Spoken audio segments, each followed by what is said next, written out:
सरपंच संतोष अण्णा देशमुख प्रकरणी आरोपींचे पाय खोलात या विषयावर आपण भाष्य करणार आहोत।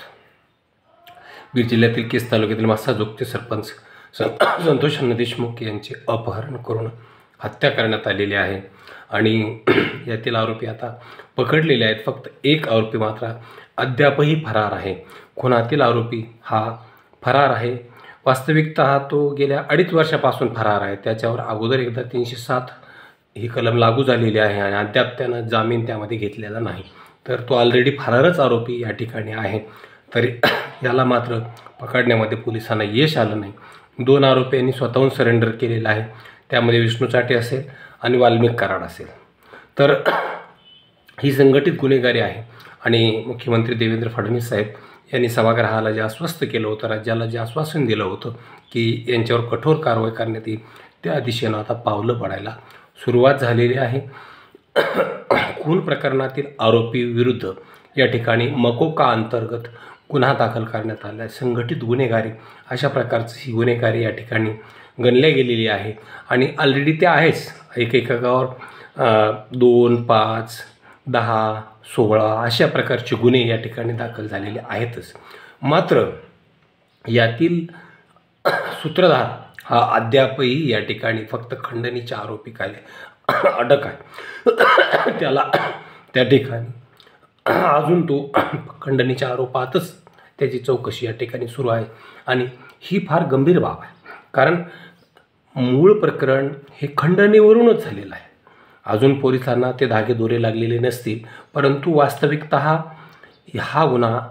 गुन्ह्याची सुरुवात ही खंडणीपासूनच झालेली आहे आणि म्हणून या गुन्ह्याचा अजून विस्तार या ठिकाणी झालेला नाही। कारण वाल्मिक कराड नावाचा खंडणीखोर अद्यापही 302च्या बाहेर आहे आणि त्यामुळं तो अद्यापही मकोकाच्या बाहेर आहे, संघटित गुन्हेगारीच्या बाहेर आहे। या वाल्मिक कराडचा आणखी एक कारनामा काल पुन्हा उघड झालेला आहे। हा अतिशय महाबदमाश आणि तो प्रचंड लालसी माणूस आहे, जो स्वर्गीय गोपीनाथराव मुंडे यांच्या घरी घरगडी म्हणून काम करतो। भांडे घासण्याचं, भांडे पुसण्याचं, फरशी पुसण्याचं काम करतो। तो 4000 कोटीचा मालक होतोच कसा, हा प्रश्न या निमित्तानं समोर येत आहे आणि त्याची ईडी चौकशीसुद्धा झाली पाहिजे अशा प्रकारची मागणीसुद्धा आता मोठ्या प्रमाणावर होत आहे। तशी ईडीची नोटीससुद्धा त्याला आलेली होती 22मध्ये, परंतु का कुणास ठाऊक पुढं कुठं पाणी मुरलं हे आता येणारा काळच सांगेल। तर या वाल्मिक कराडनं 8-10 महिन्याखाली राज्यातील 5-6 जिल्ह्यातील शेतकऱ्यांची फसवणूक केलेली आहे। कारण त्याचा मसीहा, तो ज्याला मसीहा म्हणतो, ते धनंजय मुंडे कृषी मंत्री असताना त्यानं राज्यातील काही शेतकऱ्यांकडून प्रत्येकी 8 लाख रुपये रोखीने घेतले आणि हे 8 लाख रुपये 140 शेतकऱ्यांचे आहेत। आता 140 शेतकऱ्यांची रोखीनं 8 लाख रुपये हे ते लोक सांगतात की आम्ही पोत्याची बंडल, म्हणजे पोत्यामध्ये गुन्ह्यामध्ये नोटाची बंडल आम्ही शिवली आणि त्या ठिकाणी मुंबईला त्यांना पोहोच केली, अशा प्रकारचं त्यांनी सांगितलेलं आहे। सह्याद्री अतिथीगृहावर या संदर्भात बैठका घडलेल्या आहेत असं देखील हे शेतकरी सांगतात। काल मोठ्या प्रमाणावर शेतकरी हे सोलापूर जिल्ह्यातील पंढरपूरला त्या ठिकाणी एकत्र आले होते। काही शेतकरी हे पोलीस स्टेशनला देखील गेले होते। आता पुढं काय होतं हे पाहणं महत्त्वाचं ठरेल। मात्र या बदमाशाचं हे रूप हे बाहेर पडलेलं आहे आणि आता एक लोक त्या ठिकाणी बाहेर येत आहेत हळूहळू। जर याच्या विरुद्ध मकोका लागला तर परळीतील अनेक लोक आता पटापटा बोलतील आणि याचे आणखी काही गुण या ठिकाणी बाहेर येतील। राज्यातले 2 मंत्री धनंजय मुंडे आणि पंकजाताई मुंडे हे बीड जिल्ह्याला लाभलेले आहेत। मात्र धनंजय मुंडे यांनी स्पष्ट केलं आहे की तो माझा सहकारी आहे तर आहेच, तो माझ्या जवळचा आहे तर आहेच, असं स्पष्ट केलेलं आहे।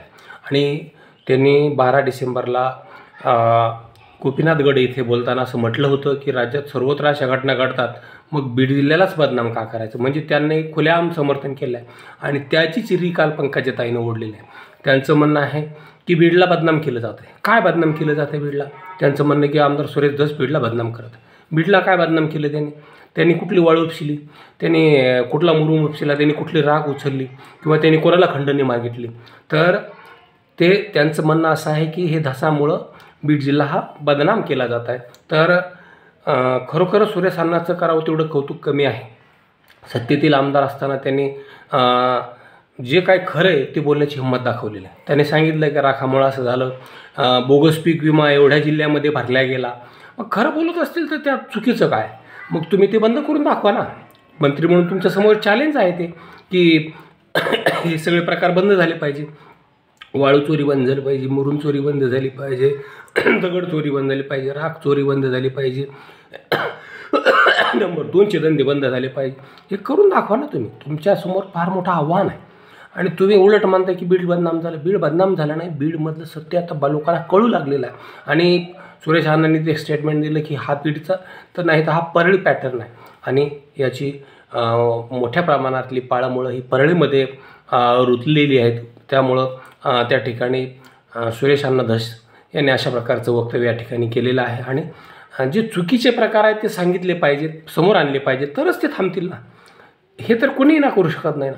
परंतु काहीही असो, यात मोठ्या प्रमाणावर राजकारण घडत आहे आणि आणखीही राज्याच्या गृहमंत्र्यावर, राज्याच्या मुख्यमंत्र्यावर या ठिकाणी सामान्य लोकांचा विश्वास आहे आणि ते या विश्वासाला पात्र ठरतील.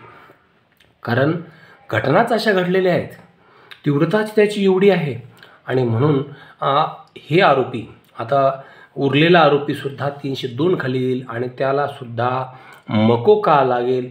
या क्षणाची वाट राज्यातील जनता पाहत आहे.